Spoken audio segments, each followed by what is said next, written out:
Oke, selanjutnya token salah satu token rekomendasi saya ya teman-teman. Jadi di sini ada IMX atau Immutable X ya. Oke teman-teman, nah di sini time frame per daily kita coba perjauh dulu ya di time frame daily. Nah teman-teman, jadi sebelumnya saya sudah sempat gitu ya membuat video tentang analisa bagaimana pergerakan si IMX ini.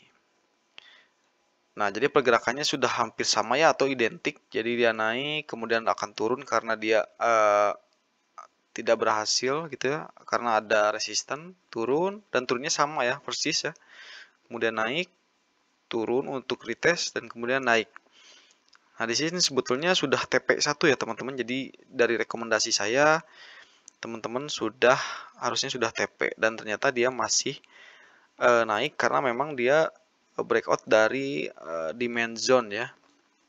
Jadi untuk teman-teman yang berhasil mengikuti dari awal video saya, teman-teman sudah berhasil profit 68% ya. Juga kalau misalkan teman-teman belum take profit, teman-teman malahan profit lebih jauh lagi, bisa di ya hampir 90% teman-teman. Jadi untuk si IMX ini sudah valid dan bahkan identik ya pergerakannya apa yang saya prediksi di video sebelumnya, hampir 90% sama ya. Jadi selamat buat teman-teman yang sudah mengikuti gitu ya. Nah kemudian selanjutnya mungkin ini karena dia masih naik, kemanakah harga selanjutnya ya. Nah jika saya lihat di time frame per daily, dia uh, belum terlihat ya indikasinya mau kemana. Yang jelas dia akan naik dulu, mungkin di harga sekarang dia akan naik dulu, sorry ya, mungkin sekitar 3 atau 4%, kemudian dia turun. Jadi hanya membentuk ekor saja, dia akan turun karena kalau kita lihat di indikator stokastik RSI-nya dia sudah berada di fase jenuh beli ya. Jadi artinya dia harus turun dulu, dan mengingat juga di sini ada resist atau support ya. Jadi dia mungkin akan menuju ke support dulu. Oke, kita lihat per jam. Nah, di per jam juga, di time frame per jam dia sudah valid ya. Dia menunjukkan akan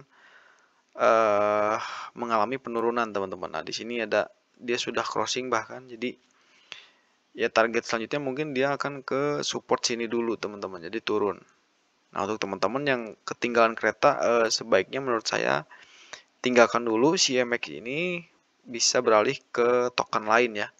Meskipun memang kalau kita lihat secara market structure, si IMX ini memang masih bagus ya, karena dia belum membreakout resistennya atau supportnya. Gitu teman-teman. Jadi ya untuk target mungkin dia akan turun dulu menuju ke support. Dan ini jika memang supportnya di breakout atau turun lebih jauh, ya dia mungkin sudah atau menyudahi tren kenaikannya. Jadi dengan kata lain tidak akan naik lagi, atau dia akan sideways dulu lah gitu ya. Oke, nah itu aja sih untuk pembahasan IMX kali ini. Sampai jumpa di video selanjutnya. Terima kasih.